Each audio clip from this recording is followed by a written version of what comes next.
امریکہ نے افغان وزیر داخلہ سراج الدین حقانی سمیت 3 طالبان رہنماؤں کے سروں پر مقرر کی گئی انعامی رقم کی پیشکش واپس لے لی ہے۔ عرب نیوز کے مطابق طالبان کی جانب سے یہ دعویٰ ایسے وقت سامنے آیا ہے کہ جب گزشتہ دنوں ہی امریکی صدر ڈونلڈ ٹرمپ کے special envoy for hostage affairs Adam Boehler کے زلمے خلیل زاد نے کابل کا دورہ کیا اور پھر کابل میں طالبان سے ہونے والی ملاقاتوں کے نتیجے میں امریکی شہری جارج گلیزمن کو رہا کرا لیا گیا۔ ناظرین، امریکی شہری کی رہائی سے قبل گزشتہ ہفتے سراج الدین حقانی کے حوالے سے یہ رپورٹس آئی تھیں کہ انہوں نے طالبان حکومت کے اہم وزیر کے عہدے سے استعفیٰ دے دیا ہے اور انہوں نے وزارت داخلہ کا قلم دان بھی چھوڑ دیا ہے۔ افغان وزارت داخلہ کے ترجمان نے یہ بھی دعویٰ کیا ہے کہ امریکہ نے وزیر داخلہ سراج الدین حقانی کی گرفتاری پر $1 کروڑ انعامی رقم ختم کر دی ہے۔ ابھی تک امریکی محکمہ خارجہ نے اس پر کوئی رد عمل نہیں دیا، البتہ امریکہ کی فیڈرل بیورو آف انویسٹیگیشن کی ویب سائٹ پر سراج الدین حقانی کی گرفتاری پر $1 کروڑ انعامی رقم کا اشتہار اب بھی موجود ہے۔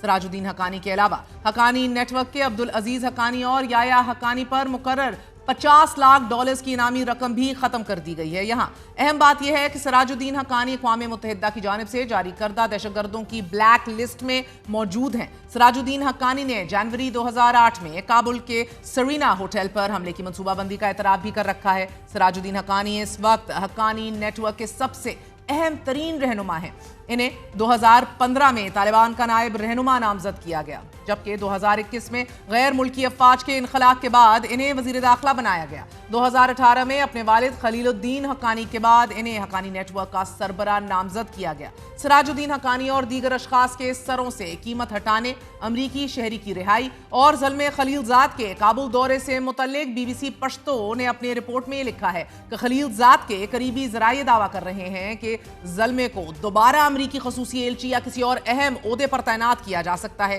انٹرنیشنل کرائسس گروپ کے سینئر تجزیہ کار گرام سمتھ یہ سمجھتے ہیں کہ طالبان زلمے کو ایسے شخص کے طور پر دیکھتے ہیں جس کے ساتھ وہ کام کر سکتے ہیں، جبکہ اٹلانٹک کاؤنسل کے ایک مشیر عمر سمد کے مطابق زلمے خلیل زاد کا کردار اب تک ایک مشیر اور سہولت کار کی سطح پر رہا ہے۔ تاہم خلیل زاد کو کسی اعلیٰ عہدے پر تعینات کیا جائے گا یا نہیں، اس کا انحصار اس بات پر ہے کہ افغانستان کے معاملے پر بات چیت اور نقطۂ نظر حکمت عملی پر مبنی ہوگا یا اسٹریٹجک۔ یہ پیش رفت ایسے وقت سامنے آ رہی ہے جب ایک جانب ڈونلڈ ٹرمپ طالبان سے امریکی ہتھیاروں کی واپسی کے لیے زور دے رہے ہیں تو دوسری جانب حقانی نیٹ ورک اور قندھار گروپ کے درمیان اختلافات کی خبریں مسلسل سامنے آ رہی ہیں۔ انڈیپینڈنٹ اردو میں ہارون رشید کی تجزیے کے مطابق افغانستان میں ایک ایسی نئی رسا کشی شروع ہو چکی ہے کہ جس سے یہ اندازہ ہوتا ہے، یہ پتہ چلتا ہے کہ افغان کی طالبان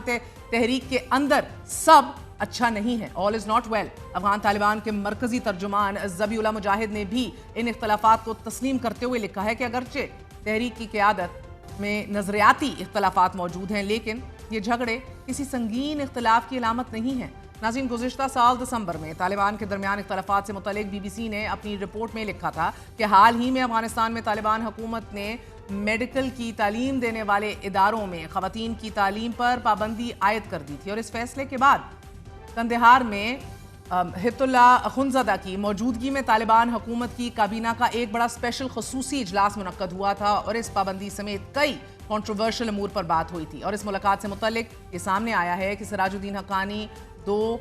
روز کے لیے قندھار میں موجود تھے، جہاں انہوں نے اخنزادہ سے ان معاملات پر ڈیٹیل بات چیت بھی کی تھی، لیکن فریق ایک دوسرے کو مطمئن اور سیٹسفائی کرنے میں ناکام رہے تھے۔ اب اسی طرح خبر میں یہ بھی دعویٰ کیا گیا کہ سراج الدین حقانی اور طالبان رہنماؤں کے درمیان اعتماد کا فقدان بھی ہے، اور یہی وجہ تھی کہ نومبر 2024 میں طالبان کے امیر ایک حکم نامہ جاری اس حوالے سے ہوا جس کے مطابق وزیر داخلہ، وزیر دفاع اور طالبان کی خفیہ ایجنسی کے وزیر سے فوجی ساز و سامان کی تقسیم اور استعمال کے اختیارات واپس لے لیے گئے۔ اسی حوالے سے بات کرنے کے لیے ہمارے ساتھ افغان امور پر گہری گرفت رکھنے والے فخر کاکا خیل موجود ہیں۔ کاکا خیل صاحب، بہت بہت شکریہ ساتھ دینے کا۔ فرمائی دیجیے گا، اہم ترین یہ ڈیولپمنٹس ہیں، سراج الدین حقانی کے بھائی اور بہنوئی کے سروں کی قیمت جو ہے وہ ہٹانا آپ کے نزدیک کتنی اہم ڈیولپمنٹ ہے؟ دیکھیں، امریکہ سارے معاملات کو اور خصوصاً افغانستان کے حوالے سے کیس ٹو کیس دیکھتا ہے۔ جب ان کو ضرورت پڑی، آپ کو یاد ہوگا کہ افغان طالبان نہیں آئے تھے، تو امریکہ کے سب سے بڑے جریدے میں خود سراج الدین حقانی کا کالم بھی چھپا تھا، اور اس کے بعد سے جب صورتحال انفولڈ ہونا شروع ہو گئی تو سراج الدین حقانی کو کافی اہم پوزیشن دے دی گئی وزارت داخلہ کے حوالے سے، جو افغانستان کے داخلی امور اور خصوصاً جو آرمڈ گروپس ہیں ان سب کی سربراہی یوں سمجھے سراج الدین حقانی کے پاس آ گئی۔ اس کے بعد آپ نے یہ بھی دیکھا ہوگا کہ کس طریقے سے سراج الدین حقانی انٹرنیشنل جو پوسٹر ہے افغانستان کا وہ مثبت جانب لے جانے کی کوشش کر رہے ہیں۔ کہیں پر وہ یہ آرگو کرتے ہیں کہ آل انکلوسیو گورنمنٹ ہونی چاہیے، کہیں پر وہ یہ آرگو کرتے ہیں کہ خواتین کی تعلیم اور خواتین کو مختلف شعبوں میں کام کرنے کی اجازت ملنی چاہیے، اور یہی جو بنیادی وجوہات تھی جن کے بنا پر جس طرح آپ نے بھی اشارہ کیا، لیکن وہاں پر ایک اہم کام یہ بھی ہوا ہے کہ جو $40 ملین کی ہوں امریکی امداد ٹرمپ کے آنے کے بعد بند کر دی گئی، تو اس کے بعد اکنامک کنڈیشن کافی ورسٹ ہو گئی، اور اسی دوران سراج الدین حقانی اور قندھار ہیبت اللہ اخندزادہ کے بیچ میں فنڈز کو لے کر کافی اختلافات پائے گئے، کیونکہ سراج الدین حقانی کا یہ ماننا تھا کہ کابل سمیت جو بڑے شہر ہیں ان کو وہ دیکھ رہے ہیں، ان کو فنڈز چاہیے، ان کے ویریئرز کو فنڈز چاہیے۔ اس کے اوپر یہ کام کیا گیا کہ ہیبت اللہ اخندزادہ نے جو حقانی نیٹ ورک کا سب سے اہم جو فوج تھی ان کی 313 بدری بریگیڈ اس کو کہتے تھے، اور وہ 7-8 صوبوں میں before the Taliban took over Kabul یہ کافی فعال تھی۔ اس کو آپ یوں سمجھے کہ طالبان کی SSG کمانڈوز تھی، لیکن جس میٹنگ کا آپ نے حوالہ دیا قندھار کے اندر، اس دوران ہیبت اللہ خن نے یہ بھی کہا کہ اس فورس کا خاتمہ کیا جائے۔ تو اس طریقے سے یہ جو بات تھی پیسوں سمیت فورس کی خاتمے سمیت کافی تلخی پر مبنی ہوئی، اور اس دوران سراج حقانی اپنے آبائی علاقے خوست آ گئے۔ لیکن اب ایسے دیکھا جا رہا ہے کہ ایک بار پھر کیونکہ سراج الدین حقانی کے والد صاحب اس وقت بھی ہم زلمے خلیلزاد کو دیکھ رہے تھے کہ بطور ترجمان ہاں امریکی صدر جو اس وقت کے ریگن اور پھر بش، ان کے ملاقاتوں میں زلمے خلیلزاد بیچ میں بیٹھا ہوتا تھا، اور سراج الدین حقانی کے والد صاحب جلال الدین حقانی ان دونوں بھی مذاکرات میں شامل ہوتے تھے۔ تو زلمی کی ایک خاص افیلیشن ہے افغانستان کے ساتھ بھی اور تمام معاملات کے ساتھ بھی۔ اس دوران پھر ہم نے یہ بھی دیکھا کہ 9/11 کے بعد پہلا سفیر جو لگایا گیا تھا وہ زلمی خلیلزاد لگایا گیا۔ اس ہوں دوران عراق میں جب انویژن ہوئی وہاں پر بھی اس کو سفارتی ذمہ داریاں سونپی گئی۔ اب یہ کہا جا رہا ہے کہ ایک بار پھر امریکہ ری فوکس کر رہا ہے اس ریجن کو، خصوصاً ٹرمپ کی زیر کمان، اور اس کے لیے زلمے کو یہ بتا کر بھیجا گیا تھا کہ وہ سراج الدین حقانی سمیت تمام طالبان لیڈرشپ کو یہ باور کرائے کہ جو معاہدہ یا جو بات چیت دوحہ میں ہوئی تھی اس کے بھی ضامن زلمی خلیلزاد تھے، جس میں ایک یہ اہم کمپوننٹ تھا کہ امریکہ یکلخت اس طرح نہیں جائے گا، البتہ اس کی توڑی فورس باگرام نو کاکا جو خیل بیس ہے صاحب، زلمے اس کو رہے۔ خلیلزاد تو کابل میں تھے، لیکن پاکستان سے متعلق کافی سخت موقف اپنائے ہوئے ہیں۔ ان کا امریکی آشیرواد سے کابل اب جانا، پھر قیدیوں کی رہائی، یہ پاکستان کے لیے کیا کوئی پیغام ہے، اور how should we be looking at this? دیکھیں عالمی سطح پر جتنے بھی ڈپلومیٹس ہم دیکھتے ہیں، چاہے ریشین ڈپلومیٹ ضمیر کابلوف ہیں یا اسی کے ہم پلہ یہ جو زلمے خلیلزاد ہیں، ان کے حوالے سے یہ مشہور ہے، یہ پروجیکٹ ٹو پروجیکٹ کام کرتے ہیں۔ آپ فنڈنگ کر کے فائنانس دے کر زلمی خلیلزاد سے کچھ بھی کروا سکتے ہیں، اور ابھی بھی وہ یہی کر رہے ہیں کہ ایک پروجیکٹ ان کو دیا گیا ہے کہ کس طریقے سے ریکنیکٹ کیا جائے افغان طالبان کے ساتھ۔ باقی زلمی خلیلزاد ظاہری بات ہے خود ان کی جو جڑیں ہیں وہ افغانستان کے ساتھ ہیں، لیکن کبھی انہوں نے افغانستان کے لیے اچھا نہیں سوچا، اور اس You کو know, آپ some دیکھ بھی people have سکتے also ہیں۔ called him a diplomatic mercenary in the past. مگر یہ بات ایک ایسے وقت میں سب کچھ ہو رہا ہے سر، کہ جب حقانی نیٹ ورک اور قندھار کے درمیان جو اختلافات ہیں وہ بھی کافی گہرے ہو چکے ہیں۔ سراج الدین حقانی کے استعفے کی بات اور یہ ساری جو ڈیولپمنٹس ہیں اس سے متعلق ذرا اور ڈیٹیلز بتائیے گا، بیکاز اس کے اثرات جو ہیں ہماری پالیسی کے اوپر کس طرح اثر انداز ہو سکتے ہیں؟ بالکل،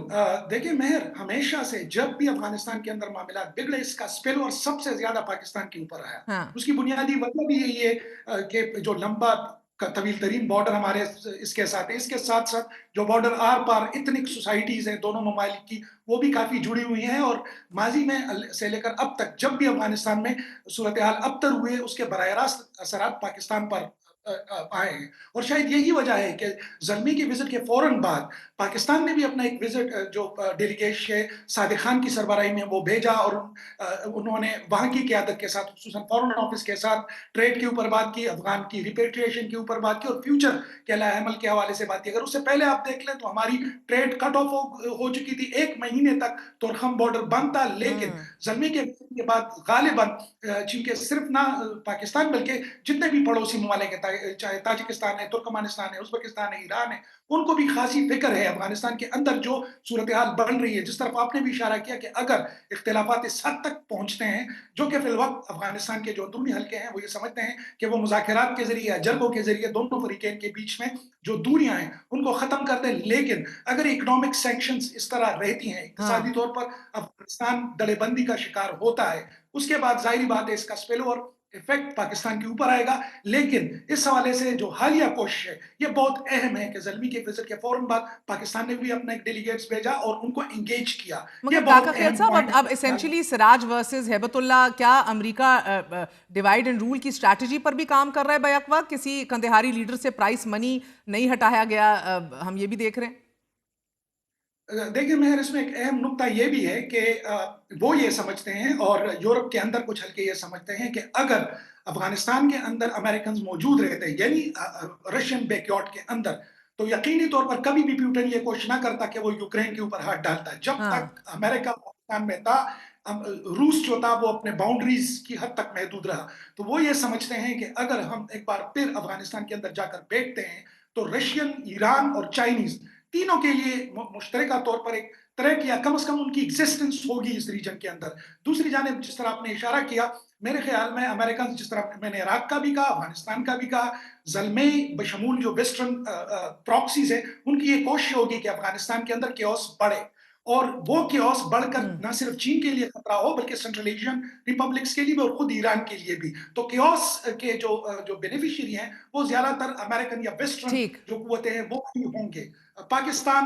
پڑوسی ممالک بشمول چین، وہ یہ کوشش کر رہے ہیں کہ کسی طریقے سے صورتحال کو سٹیبلائز کیا جائے، اور جو ڈیولپمنٹ یا سی پیک سمیت بڑے جو میگا سید فخر کاکا خیل صاحب، آپ کے وقت کا بہت بہت شکریہ۔ اہم ترین ڈیولپمنٹس ہیں جو ایک بار پھر خطے میں شروع ہو گئی ہیں۔ جانے سے پہلے مختصراً یہی بتاتی چلوں کہ فلسطین اور غزہ پہ اسرائیلی حملے بھی تیز ہو گئے ہیں ناظرین، اور آج بھی کم از کم 60 فلسطینی کو فضائی بمباری کے نتیجے میں شہید کر دیا گیا ہے۔ Please do not forget them۔